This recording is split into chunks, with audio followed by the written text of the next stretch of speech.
Thank you for tuning in. So, today we're going to be talking about the COVID-19 and how it's affecting the hard money industry. We are actual hard money brokers, so we have relationships with over 25 different hard money lenders, and we've been known for really packaging deals together, especially for our newbies who's trying to get into the real estate game, who's trying to get into the fix and flip or buy and hold. We've been known for packaging great opportunities and deals up for lenders to actually fund those deals. And, as of today, that's really been a thing of the past. Our business, when it comes to funding, has completely taken a complete halt. So we've been getting a lot of emails, DMs, Phone calls. phone calls, because people are now scrambling because people still want to be in the real estate industry, but now they're looking for ways to fund their deals. And with what's going on, so many different deals have came to the surface. You have investors who's panicking, just trying to get out of deals, so they're selling. They're selling whatever property they have, or they may have even been in the middle of a flip and don't want to go further. So now all these deals are coming to the surface, but there is no funding available for other investors or other new fix and flippers to take advantage of. So what we wanted to go over is some of the qualifications now, what it's going to take in order for you to get your deals done, and how important leveraging certain relationships is going to be.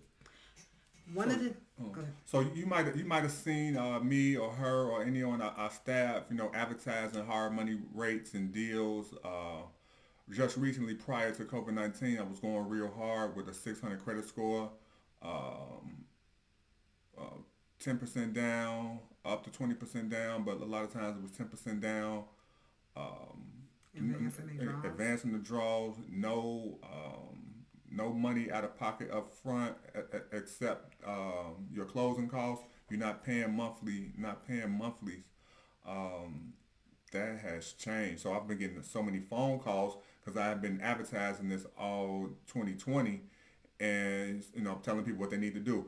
Yeah, okay, you got this amount of money. Okay, once your credit score get to here, we rocking and rolling. We or your credit's there. They may had 10, 15,000. I'm telling them, man, they may need 20, 25 to get it done. Now all these people are calling back. Hey, Los, I'm 640. I got 26,000. Let's do it.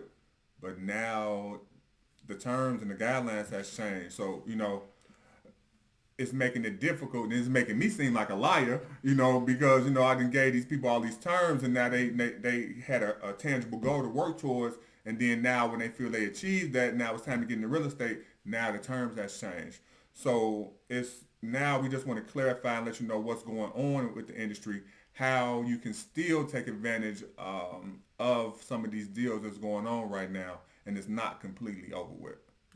So, I mean, let's face it, hard money, for people who don't know what hard money has really been the source for investors who want to leverage either their own money or want to stretch their money to do multiple deals. Regular banks like Chase, Bank of America, trying to go to your traditional bank and get a fix and flip deal done is almost impossible, because you need to be able to move quickly.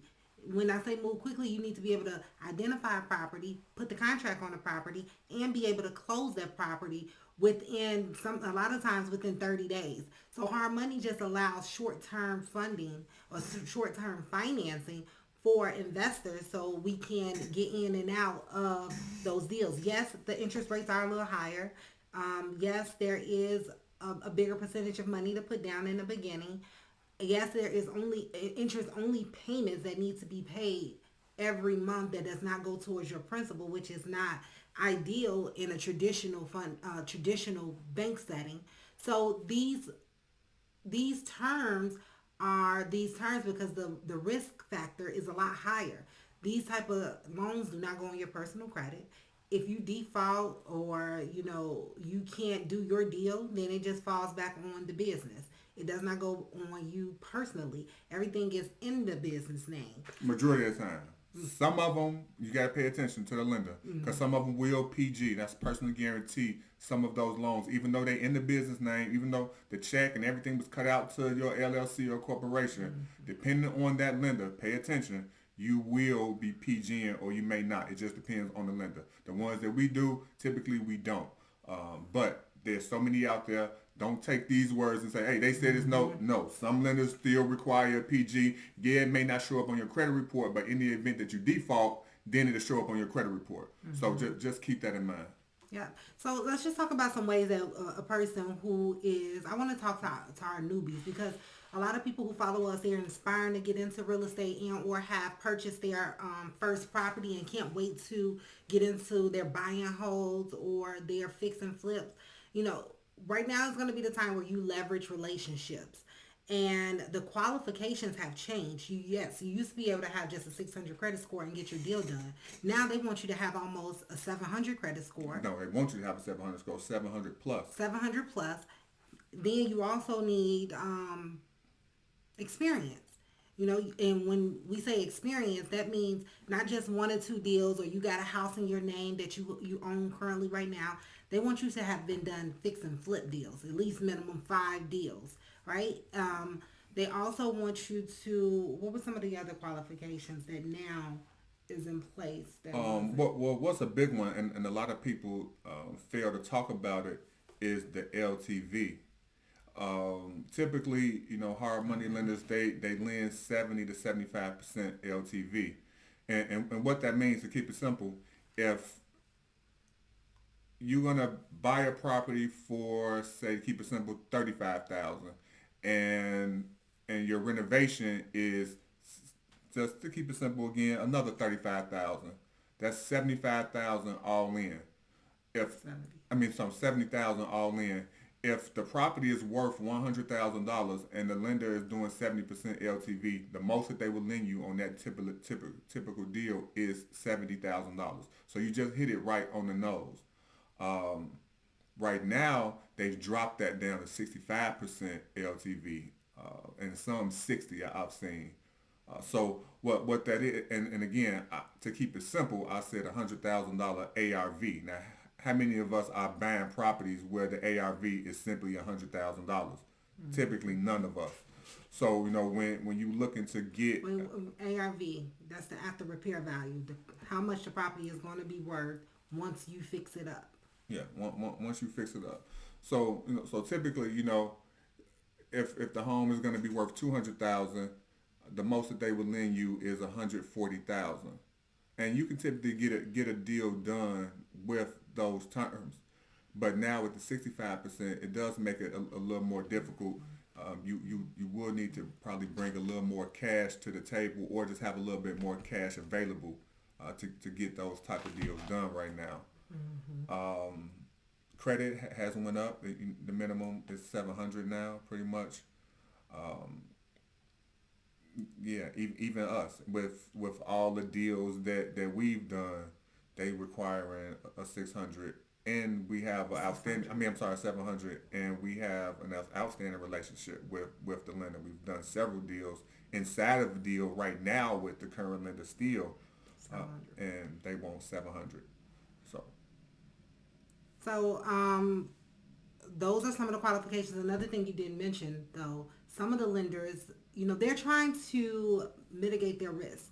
So even if Carlos has a 700 credit score and he has the experience, and I bring him to a lender who he's never done business with or he's never did a deal with, a lot of them are only doing deals with people that they've had a relationship, no matter how much experience you have.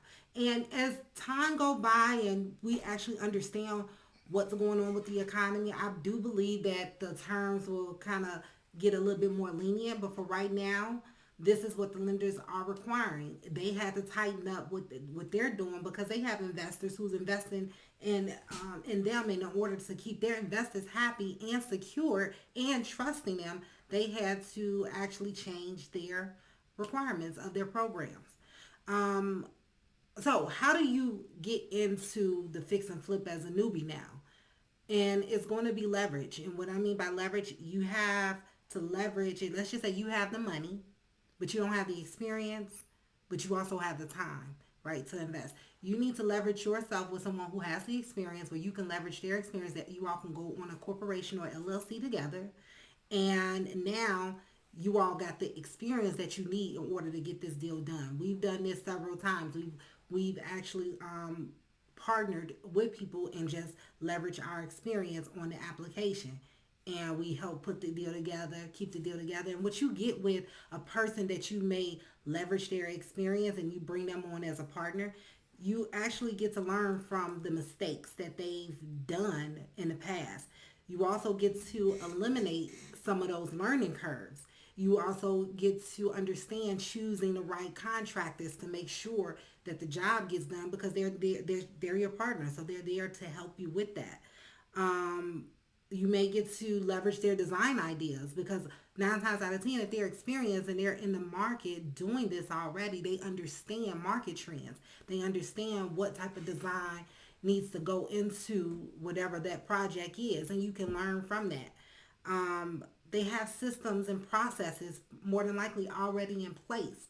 So leveraging someone with experience is not such a bad thing, especially if you don't have any. But this is one of the ways that you can kind of get into some of these deals It's probably going to be one of the only ways for that you right can get now. in, to be honest, if you don't have a boatload of cash to just play with cash.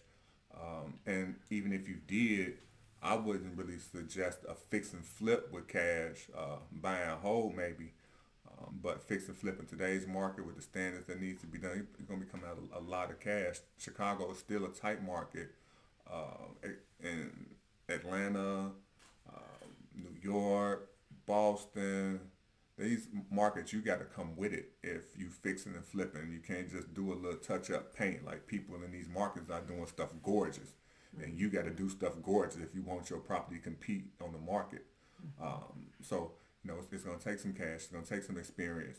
So like she said, leverage someone time. Someone like myself. I like to partner with contractors. Contractors. They make some of the best partners. They know what to do already. They just don't really have the structure and the credit sometimes to get into their own deals. But they doing deals for people like me every day. So I like to get contractors involved. I like to partner with contractors. That's me personally. So if you're a contractor, you got some cash, I got some deals. Let's do it.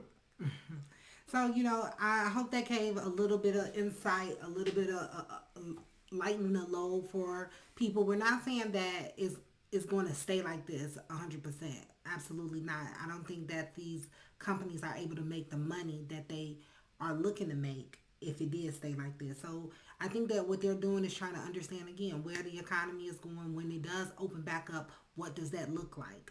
They're scared that investors will get stuck with properties because people aren't buying. I'm a real estate broker, and right now, currently, people are still buying. Yes, people are losing their jobs, but it also depends on which What entry market point? what market you're in. What exactly? So what we've noticed is that people under, let's say, the 400,000, Yeah, I think about 350, 400,000 or 300 less. 350, $400,000 or less, they're still buying, especially two flats, especially multi-units, because once you get that pre-approval in your hand, you still want to go and fire your landlord.